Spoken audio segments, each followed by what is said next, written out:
예, 오늘 말씀의 제목은 근본적인 믿음입니다.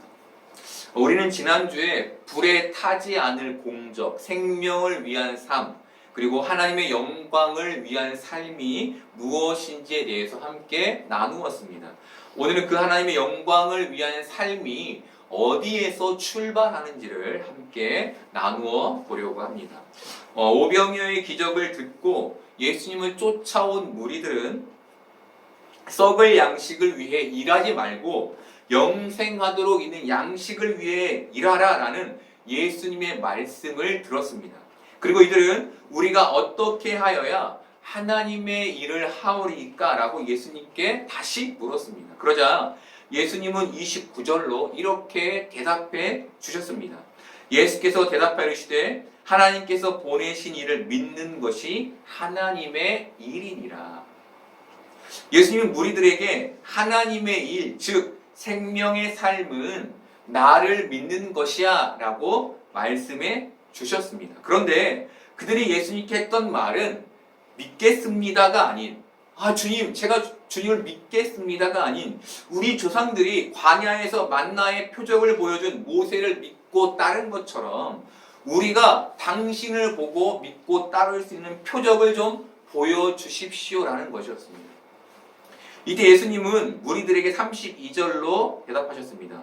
예수께서 이르시되 내가 진실로 진실로 너희에게 이르노니 모세가 너희에게 하늘로부터 떡을 준 것이 아니라 내 아버지께서 너희에게 하늘로부터 참떡을 주시나니. 예수님이 표적을 보여달라는 무리들의 말에 가장 먼저 하신 일은 그 표적의 주체가 모세가 아니라 하나님이라고 바로 잡아주시는 것이었습니다. 인간이 하나님의 영광을 취해서는 안 됨을 예수님께서 분명히 그들에게 말씀해 주신 것이죠. 수십 년 전 할렐루야 기도원의 김계화 씨는 병에 걸린 사람들을 성령 수술이라는 이름으로 고쳐주었습니다. 치료해 주었습니다. 그리고 그는 이것으로 유명세를 타게 됐습니다. 김계하 씨는 1988년 경기도 포천의 할렐루야 기도원을 시작으로 장성, 인천, 춘천, 부산, 제주도까지 할렐루야 기도원 지부를 설립해서 교세를 확장했습니다. 문제는 사람들이 사람을 치료하는 능력을 가진 김계화 씨를 하나님처럼 섬겼다는 것이었습니다. 그가 하나님의 영광을 차지하고 있었다는 것이죠. 하지만 그 후로 할렐루야 기도원은 직통개식, 성령수술, 매독 사건 등으로 인해 이단으로 규정되었고 문을 닫게 되었습니다.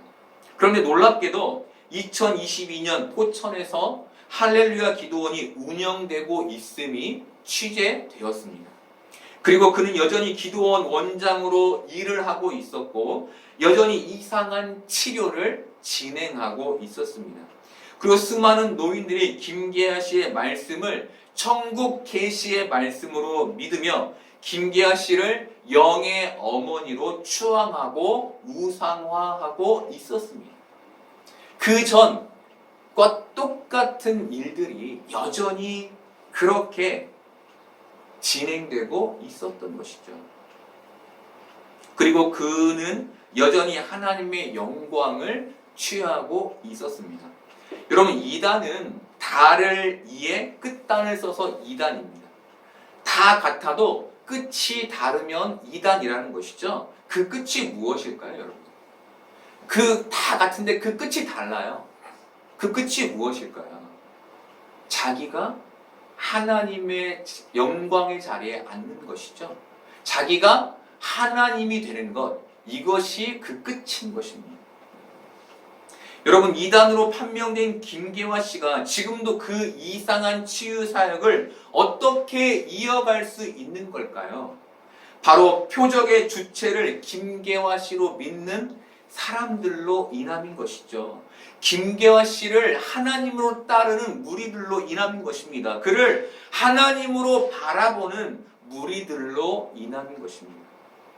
여러분, 저는 신유의 능력도 없고 예언의 능력도 없습니다. 저는 저에게 이런 신비한 능력이 없는 것에 감사합니다. 왜냐하면 적어도 여러분이 저를 추앙할 일은 없기 때문이죠. 적어도 여러분이 저를 하나님처럼 우상화할 일은 없기 때문입니다. 여러분, 사람을 쫓는 것은 위험한 신앙입니다. 그것을 우리가 기억해야 하는 것이죠. 하나님의 영광을 차지하는 것은 이단들이 하는 것입니다.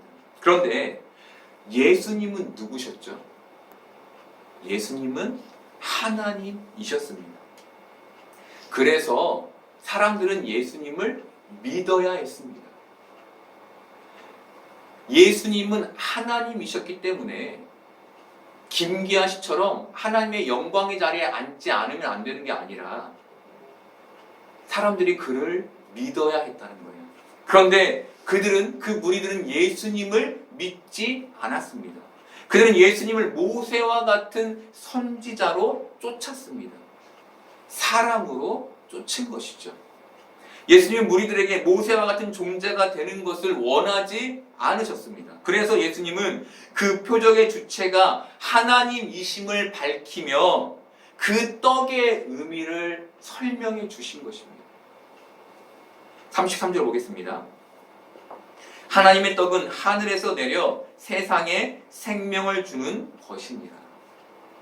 예수님은 하나님이 떡을 주신 이유를 생명을 주시기 위함이라고 말씀하십니다. 여러분, 배부른 것과 생명은 다릅니다. 배부른 것은 현상적인 것입니다. 하지만 생명은 근본적인 것입니다. 배부른 것은 찰나의 것이라면 생명은 유지되는 것입니다. 예수님은 무리들이 예수님을 현상적인 것이 아닌 근본적인 찰나의 것이 아닌 유지되는 생명을 주시는 분으로 깨닫기를 바라셨던 것이죠. 여러분, 우리는 열심히 일해서 돈을 법니다. 그런데 이 돈이 나의 생명을 유지시켜 준다고 믿어서는 안 됩니다. 우리의 믿음이 거기에 있어서는 안 된다는 거예요. 우리의 믿음은 하나님이 이번 달에도 내 생명을 유지시켜 주시는구나에 있어야 합니다. 왜일까요? 왜 우리의 믿음이 거기에 있어야 할까요? 내가 받은 그 돈이 하나님이 내게 주신 만나이기 때문입니다. 여러분, 우리는 이 현실에서 하나님이 우리에게 만나를 주시지 않으면 우리의 현상적인 생명을 유지할 수 없음을 깨달으며 그 생명의 본질이 예수님께 있음을 깨닫는 사람들인 겁니다. 여러분, 이해가 되십니까? 하나님께서 나에게 월급을 주시는데 이 월급으로 하나님이 내 생명을 유지해 주셨구나를 깨달으며 정말 그 생명의 본질인 근본적인 생명이신 예수님께로 나아가는 것, 그것이 우리가 깨달아야 할 삶인 것이죠. 그런데 예수님을 쫓아온 무리들은 그 떡을 현상적으로만 이해했던 겁니다. 그래서 34절로 주여 이 떡을 항상 우리에게 주소서, 나를 좀 배고프지 않게 해 주소서라고 예수님께 말한 것입니다. 무리들이 떡의 근본적인 의미를 깨닫지 못하는 것을 아신 예수님은 그들에게 35절의 말씀으로 자신을 친절하게 설명해 주셨습니다. 예수께서 이르시되 나는 생명의 떡이니 내게 오는 자는 결코 줄이지 아니할 터요 나를 믿는 자는 영원히 목마르지 아니하리라. 예수님은 배부름을 줄 현상적인 세상의 떡이 아니라 생명을 유지시켜줄 영적인 떡이라고 자기를 설명하십니다. 그런데 그들은 예수님을 생명의 떡으로 믿지 않았습니다. 여전히 배를 불려줄 존재로만 알았습니다. 그것을 예수님은 36절에서 이렇게 말씀하십니다. 그러나 내가 너희에게 이르기를 너희는 나를 보고도 믿지 아니하는도다. 나를 보고도 믿지 아니하는도다. 여러분, 예수님은 쫓지만 예수님을 내 입신 양면의 도구로만 아는 그들을 향해 예수님은 너희가 나를 도무지 믿지 않는구나 라고 말씀하신 것입니다. 여러분, 이 말을 의역하면 너희의 믿음이 현상적인 떡을 구하는 믿음에서 근본적인 떡을 구하는 믿음으로 조금도 옮겨지지 않았구나. 너희가 가진 것은 믿음이 아니란다 라는 뜻입니다. 여러분, 우리는 다행히도 예수님을 현상적인 능력의 소유자라고만 믿지 않죠. 우리는 예수님을 영적 생명의 구원자로 믿고 사랑한다고 고백하며 예수님을 닮아가려고 노력하고 있습니다. 이래서 우리는 예수님을 현상적으로만 믿는 이들과 다릅니다. 그렇다면 우리에게 오늘 이 말씀은 어떻게 적용될까요? 요즘 제게 장기침이 생겼습니다. 장기침을 하는데 2년 전에 겪었던 폐부종의 악몽이, 그 힘듦이 다시 되살아나는 거예요. 혹시 또 폐부종은 아닐까? 라는 걱정 속에 제 마음에 불안함이 차오르기 시작했습니다. 그리고 하나님께 했던 기도가 하나님 제발 저를 좀 가만히 놔두세요였어요. 하나님 저를 좀 가만히 놔두시면 안 됩니까? 그럼 불평의 기도였습니다.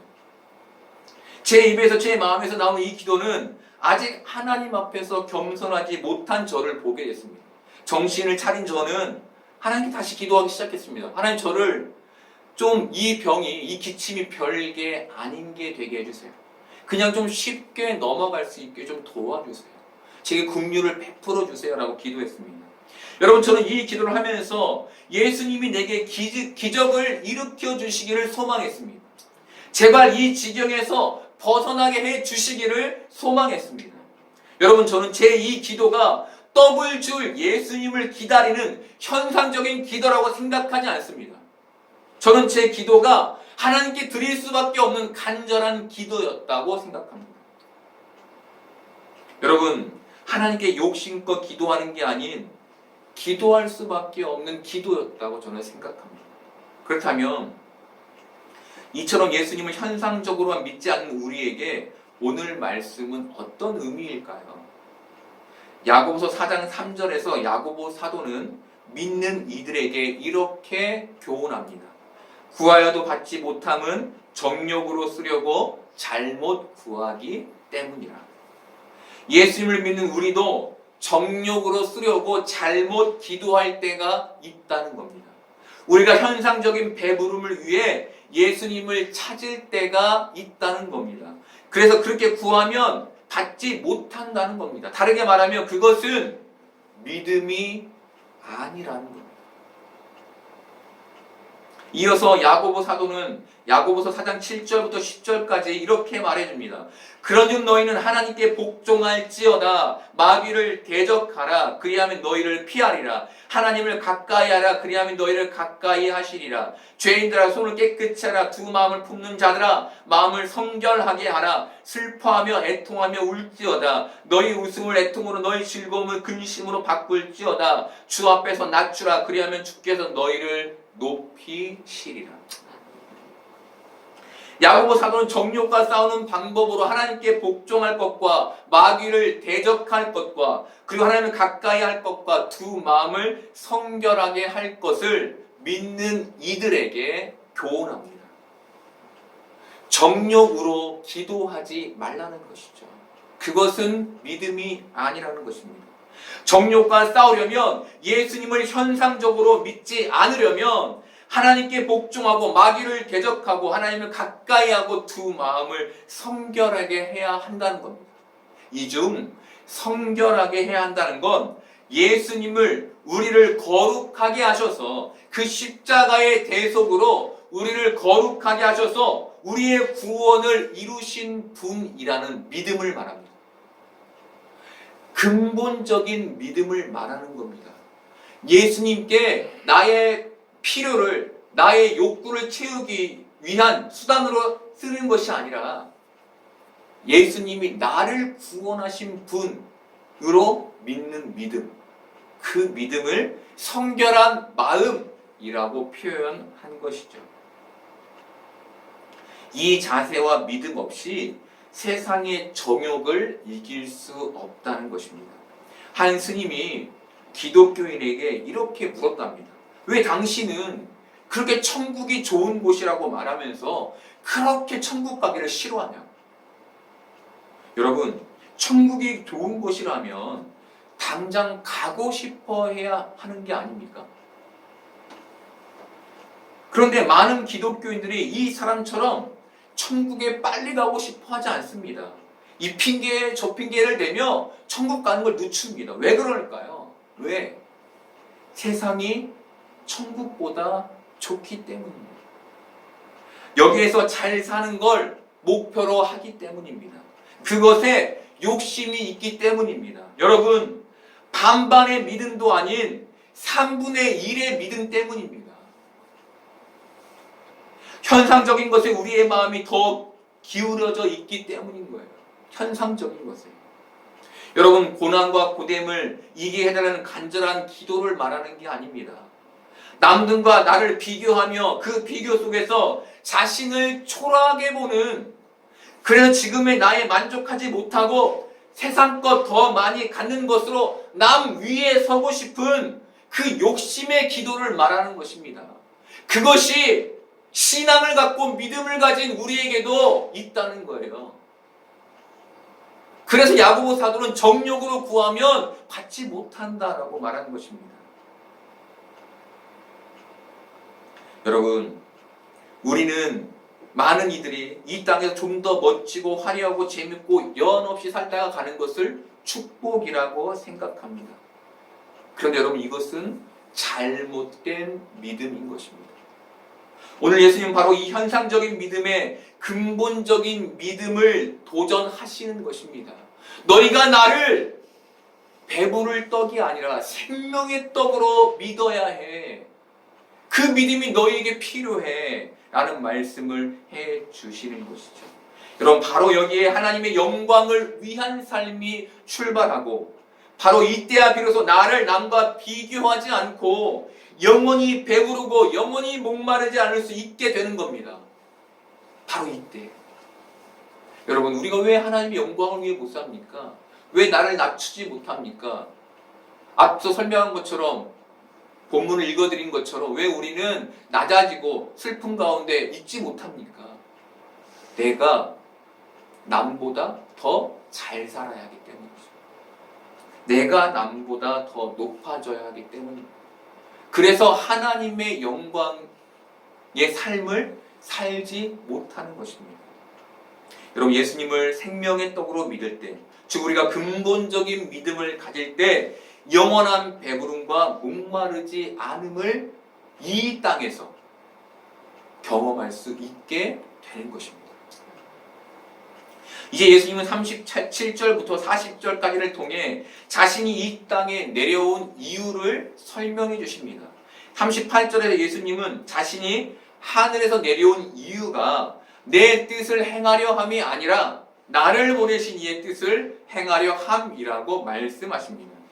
그리고 그 뜻을 39절과 40절에서 이렇게 설명하십니다. 나를 보내신 이의 뜻은 내게 주신 자 중에 내가 하나도 잃어버리지 아니하고 마지막 날에 다시 살리는 이것입니다. 내 아버지의 뜻은 아들을 보고 믿는 자마다 영생을 얻는 이것이니 마지막 날에 내가 이를 다시 살리리라 하시니라.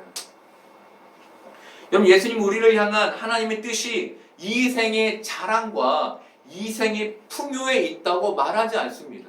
너 나 믿으면 이 생의 자랑과 이 생의 풍요 속에 살 거야. 그게 하나님의 뜻이야. 이렇게 말하지 않는다는 것이죠. 예수님 하나님의 뜻이 내게 주신 자 중에 하나도 잃어버리지 않고 마지막 날에 다시 살리는 것, 또 아들을 보고 믿는 자마다 영생을 얻고 마지막 날에 다시 살리는 것이라고 말씀해 주십니다. 여러분, 중복되는 문장이 있죠. 뭡니까? 마지막 날에 다시 살리는 것. 바로 부활을 말씀하시는 것입니다. 여러분, 이것이 이 땅을 사는 우리를 향한 하나님의 뜻인 것이죠. 여러분, 하나님의 뜻은 우리가 이 땅에서 이 생의 자랑, 이 생의 풍요를 가지고 사는 것에 있지 않습니다. 물론 이 땅에서 믿음을 가지고 이 생의 자랑까지 가지고 살면 너무너무 좋겠죠. 그런데 우리가 이 생의 자랑 속에서, 이 생의 풍요 속에서 정말 올바른 믿음을 가질 수 있을까요? 다수는 올바른 믿음을 갖지 못합니다. 왜냐하면 우리가 추구하고 우리가 소망하는 이생의 삶이 우리의 온전한 믿음을 방해하는 거침돌이기 때문이에요. 그것이 우리를 신앙에서 멀리하는, 하나님을 필요로 하지 않게 하는 거침돌 유혹이기 때문이에요. 아니, 난 그래도 이 땅에서 잘 살고 싶어. 나는 그게 축복이라고 생각해. 여러분, 이 생각과 이 믿음을 여러분에게서 떼어내지 못하면 우리는 반쪽짜리 믿음, 아니 한쪽으로 기운 3분의 1짜리 믿음을 갖고 살게 되는 것입니다. 믿지만 목마름이 해갈되지 않는 삶을 살게 된다는 거예요. 여러분, 죽음은 모든 공적을 떼어냅니다. 죽음 앞에서 공적을 가져가는 사람은 아무도 없습니다. 그런데 사람들은 그렇게 떼어지게 될 그 공적을 갖기 위해 갖은 애를 쓰며 이 땅을 삽니다. 그게 이생의 자랑인 것이죠. 이걸 육신을 입은 지금 떼어낼 수 있는 유일한 방법은 근본적인 믿음을 갖는 것에 있는 겁니다. 우리 예수님을 내 생명, 내 영적 구원의 구세주로 믿는 것. 그래야만 지금 내가 갖고 싶은 그 이생의 자랑이라는, 이생의 풍요라는 공적을 떼어낼 수 있는 것입니다. 여러분, 예수님은 심령이 가난한 자는 천국이 저희 것임이라 라고 말씀해 주셨습니다. 심령이 가난한 자는 천국이 너희 거야. 마음이 가난한 것은 이 세상에 내가 쌓은 공적은 하나도 없습니다의 마음을 말합니다. 이 세상에 하나님, 내가 나의 힘으로 가진 건 하나도 없어요. 다 주님이 주신 거예요. 예수님은 마태복음 7장 21절부터 23절까지에서 이런 말씀을 하셨습니다. 나더러 주여 주여 하는 자마다 천국에 들어갈 것이 아니요 다만 하늘에 계신 내 아버지의 뜻대로 행하는 자라야 들어가리라. 그날에 많은 사람이 나더러 이르되 주여 주여 우리가 주의 이름으로 선지자 노릇하며 주의 이름으로 귀신을 쫓아내며 주의 이름으로 많은 권능을 행하지 아니하였나이까 하리니 그때 내가 그들에게 밝히 말하되 내가 너희를 도무지 알지 못하니 불법을 행하는 자들아 내게서 떠나가라 하리라. 죽어서 하나님께 제가 하나님을 위해 이런저런 일을 하지 않았습니까? 라고 말해도 하나님은 내가 너를 도무지 모른다 라고 말씀하신다는 거예요. 왜 하나님이 하나님의 일하는 사람들에게 내가 너를 도무지 모른다라고 말씀하시는 걸까요? 그것이 하나님을 위해 쌓은 공적이 아니라 자기 자신을 위해 쌓은 공적이기 때문인 것이죠. 이 생의 자랑, 이 생의 풍요를 위해 쌓은 공적이기 때문에 하나님이 그때 말씀하시는 거예요. 내가 너를 도무지 모른다. 그의 봉사, 그의 구제, 그의 섬김, 그가 누렸던 그 부와 풍요 등 그 모든 것이 자신을 위한 공적이었기 때문에 하나님께 그 일도 계산되지 않는 것입니다. 여러분, 죽음 이후에 모든 사람은 심판을 받게 됩니다. 그런데 요한은 믿지 않는 사람은 이미 그 심판을 받았다라고 말해줍니다. 이미 심판을 받았다는 의미가 뭘까요? 그에게 그리스도의 믿음의 터가 없어서 그가 쌓은 모든 공적이 될 수 없음을 말하는 겁니다. 그 믿음의 터가 없어서, 예수라는 믿음의 터가 없어서 그들이 했던 섬김, 그들이 했던 봉사, 그들이 했던 모든 가치적인 일들이 아무것도 아니게 되는 거예요. 그런데 여러분, 이 심판에서 우리도 예외가 아닙니다. 우리도 심판을 받게 됩니다. 그때 우리가 달려온 경주가 나를 위한 경주가 아닌 하나님을 위한 경주였는지, 우리가 쌓은 공적이 나를 위한 공적이 아닌 하나님을 위한 공적이었는지가 밝혀지게 되는 거예요. 거기에서. 여러분, 예수님을 믿는 근본적인 믿음을 통해 불에 타지 않을 공적, 생명의 삶, 하나님의 영광을 위한 삶, 바로 하나님을 진심으로 사랑하고 이웃을 진심으로 사랑하는 그 삶에 이르게 되기를 바랍니다. 그것으로 마지막 날에 부활에 이르게 되는 여러분들 되기를 소망합니다.